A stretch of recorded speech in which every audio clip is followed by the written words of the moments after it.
So what we're going to do today is go from last week's task, which was to do the rubbings and then to lay them out. So you can see here I've done some drawings next to mine. You don't really need to do that for yours. You just cut your textures out and place them down, and then what I've done is given them a name. So I've done it on the drawings, but you guys can do it just on the side of your rubbings. I've called that one Soft Bamboo because I think it's kind of like that. The one at the top here, I'm calling it Aggressive Blocky, and this one Bubble Clouds.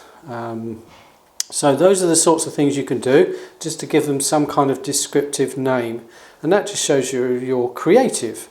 Give it a title, just call it Textures, and then the next task is to make a creature from your rubbings.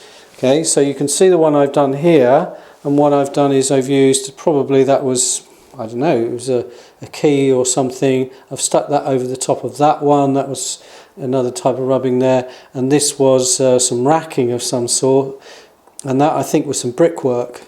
These are scissors, ends of scissors for the feet. You can just about see that there. If I pan down quite slowly there, you can see that there. And I've got these of the made from scissors. So what I've got here is some more texture rubbings.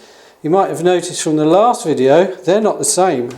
So one thing you need to do, which I constantly do wrong, is I lose things. So you should be more organised than me and not lose your items. If that's the case, just go around and get some more. As I start to make this thing into some kind of animal, that's exactly what I would do.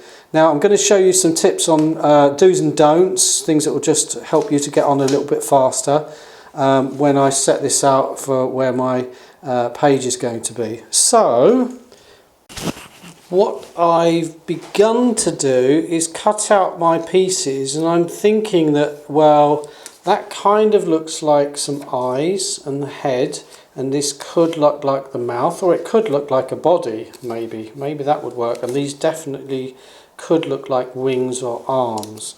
So I'm starting to make my little design, but what I haven't done is stuck it down yet.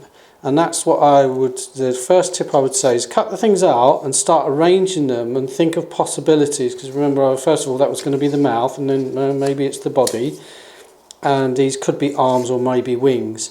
And I'm starting to get an idea of what I might want, but I haven't got anything else. So at this point I'll probably go out with some more paper, find something round, with the bigger ones for the eyes, that I could then cut these out and stick them on. And if you look at my last one, the one I showed you first, you can see that I've now, it looks like a kind of chicken thing and so on. So you can get there. See, this bit is just the body. So I've reminded myself there that maybe I could use this shape here, maybe go and get a bit more, and that could work for the body if I cut it out in that shape.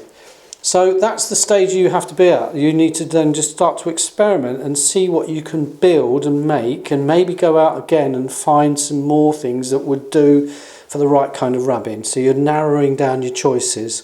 So you've got to do a bit more exploring, put it together, and let's see what kind of strange animal or person or anything else you can come up with. So remember all the kinds of things you could do: fish, birds, snakes, anything. Just see what you can come up with, stick it down, and then when you bring it all in next week, we will see what we can do with them, maybe go back over it and see what we can find in the classroom. And that's your task for today.